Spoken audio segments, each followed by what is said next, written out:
ទុំមុំនាងមិនមើស្រនងមលុំស្ដៅ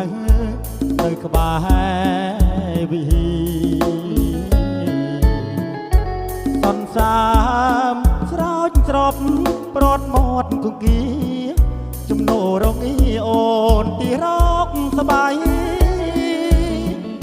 កន្ទួតកណ្ដាលកំពូលចិនចន់បងណាត់ជួបមុំ